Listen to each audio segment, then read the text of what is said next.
If cheating didn't force you to wake up, you probably would have been making excuses forever. Because some people don't leave when they're unhappy. They leave when reality finally embarrasses the illusion.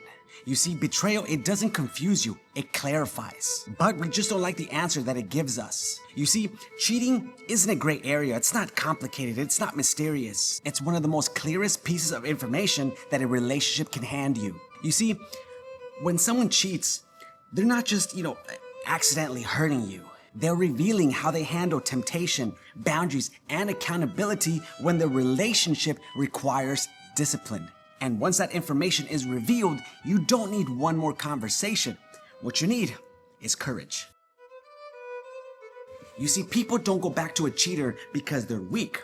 They go back to a cheater because they're hopeful. And hope in the wrong hands will become the most expensive emotion that you'll ever have. Because hope without boundaries, well, it doesn't heal, it delays. Understand that you don't heal by reopening the door that wounded you. You don't recover by negotiating with the person who broke the agreement. And you don't move forward by returning to the place where your self-respect had to practically beg for survival. You see, cheating isn't just about physical betrayal. It's about deception. It's about someone else living a double life while you were emotionally invested in a single truth. It's about knowing that someone was lying to your face while saying I love you with the same mouth that they use to betray you with. And once you see that, you can't unsee it. I know the hardest part isn't losing the person. It's losing the version of reality that you thought you were living in. That's why going back feels so tempting, not because it's right, but because familiarity, well, it feels safer than uncertainty. Your nervous system, well, it rather replay a known pain than step into an unknown future. But familiarity, it's not the same thing as safety. If what I'm saying is already, hitting close to home, well, this is the kind of no BS clarity that I talk about daily on my Instagram. I tell you what you need to hear, not what you want to hear. So if you want daily content that will help you reclaim yourself, then follow me on Instagram. I'm gonna leave my link to my IG down in the description below and also on the pinned comment. But here's what people don't want to admit. When someone cheats, the relationship you thought you had, it already ended. What people call giving it another chance isn't continuing the relationship. It's starting a new one with no trust and a permanent scar. And scars don't disappear just because someone promises to behave. You see, an apology, it doesn't rebuild trust. It only acknowledges damage. And sometimes apologies are not about remorse. They're about relief. Relief that they didn't lose you. Relief that consequences didn't match their betrayal. Relief that they still have access. And when you stay, you teach someone something dangerous. You show them how much disrespect you're willing to tolerate in order to avoid discomfort. Imagine lending someone your car, they crash it, they apologize, you get upset, but forgive them. You don't charge them anything and you let them know that fender bender, well, it's not gonna affect the driving capabilities. The following month, you let them borrow the car again and they completely total it. And when you confront them, they say that they didn't mean to, they were stressed, they dozed off for a quick second, that it was an accident, etc., etc. Now imagine handing them the keys again without, accountability, without consequences, without changed behavior. That's what going back to a cheater looks like. You're not forgiving the crash, you're ignoring the pattern. Listen, when you tolerate betrayal, you don't preserve the relationship. You lower the standard. And once standards drop, well, resentment grows slowly, quietly, until love suffers under the weight of unspoken anger. And people love to say, but what if they changed? But let me give you the honest answer.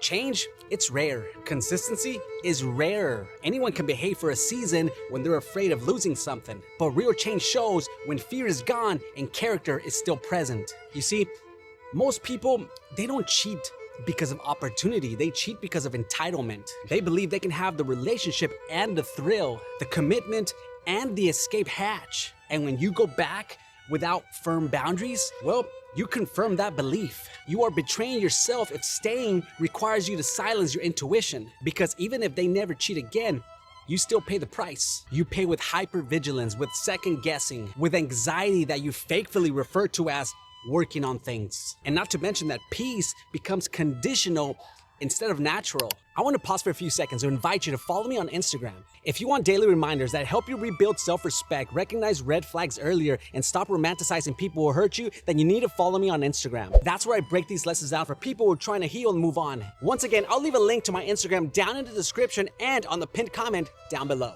Now, I want you to understand that going back to a cheater is like reheating food that already gave you food poisoning. You don't say, Well, maybe this time it will nourish me. heck no, you won't even dare touch it. In fact, that food will be in the dumpster faster than you can text your ex. I hope.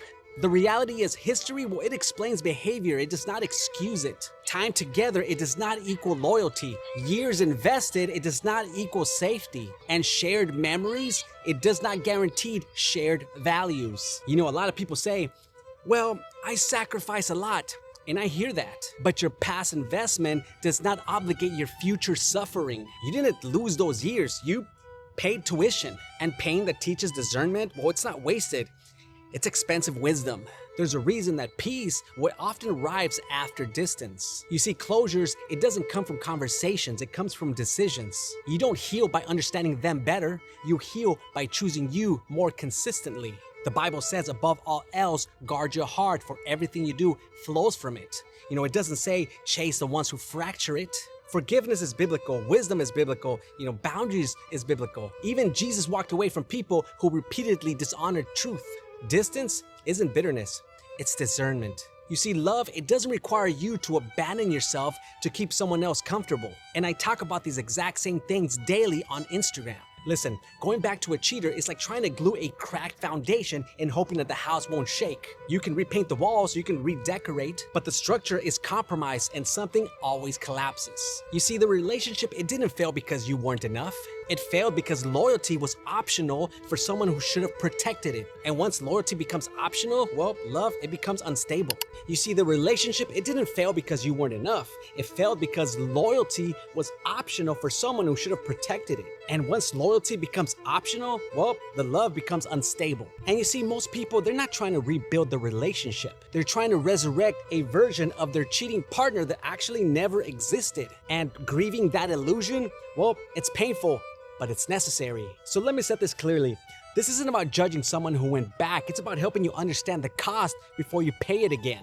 You just need to be clear about what you deserve, clear about what love actually looks like, clear about the fact that real love, it doesn't put you in positions where loyalty feels, negotiable. Someone cheating on you, it's not a reflection of your worth, but going back without boundaries is a reflection of what you believe you deserve. And the moment that you decide that you deserve better, well, everything shifts. Now, before I close this video out, if you found clarity here, well then follow me on Instagram. That's where I go even deeper into healing, self-respect, and rebuilding your standards. I also post daily motivational and day-in-the-life stories. So if you got any value out of this video, do me a favor and smash the like button for the YouTube algorithm, subscribe if you haven't already, and share this with anyone that you believe, will gain any value out of hearing this. And before you click out of this video, make sure you check out this playlist right here. It's full of gems. Thanks for watching. Don't forget to like, subscribe, and I'll see you on the next video. Probably one of these. Peace.